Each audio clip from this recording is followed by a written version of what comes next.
সংসদে ওয়াকআউট করার পর বিরোধী দল অভিযোগ করেছে সংসদীয় স্বৈরাচারের নজির স্থাপন করছে সরকার।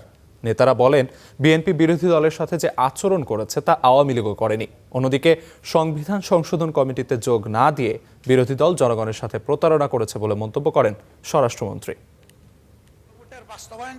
ত্রয়োদশ জাতীয় সংসদের তৃতীয় অধিবেশনে প্রথম দিন ওয়াকআউট করেছে বিরোধী দল। আমরা এখন ওয়াকআউট করছি। আসসালামু আলাইকুম। মাননীয় বিরোধী দলের নেতা। বৃহস্পতিবার সংসদ অধিবেশনে গণভোটের রায় বাস্তবায়ন ও সংবিধান সংস্কার ইস্যুতে কোনো উদ্যোগ গ্রহণ না করার প্রতিবাদে ক্ষোভ প্রকাশ করে বিরোধী দলীয় নেতা ডাক্তার শফিকুর রহমান সংসদ অধিবেশন থেকে ওয়াকআউট করেন। পরে বের হয়ে গণমাধ্যমের সাথে কথা বলেন বিরোধী দলীয় নেতারা। বলেন, গণভোট অবৈধ হলে বিএনপিও বৈধ থাকে না। বিএনপি জাতির সাথে ওয়াদা ভঙ্গ করেছে বলেও অভিযোগ করেন তারা।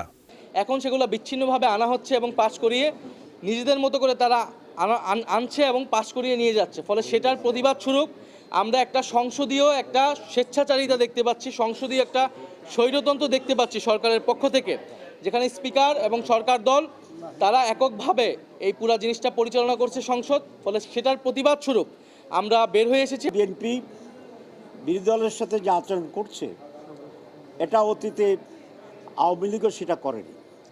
আমাদের পুরো আন্দোলন ছিল বৈষম্য বিরোধী আন্দোলন, আর এই বৈষম্যের চ্যাম্পিয়ন হয়ে যাচ্ছে বিএনপি। পরে স্বরাষ্ট্রমন্ত্রী বলেন, নিয়ম মেনেই সংসদে নতুন বিল উত্থাপন করা হয়েছে এবং এখনও আলাপ আলোচনার সুযোগ রয়েছে। এখানে কোনো কিছু ব্যত্যয় হয়নি।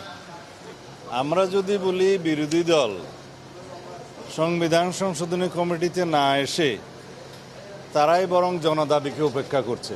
আমরা প্রতারণা করছি না, বরং তারা জনগণকে বঞ্চিত করছে। আজকে যে বিলগুলো উত্থাপন করা হয়েছে সেটি বেশ কয়েকদিন আগেই সকল মাননীয় সংসদ সদস্যদের কাছে প্রেরণ করা হয়েছে।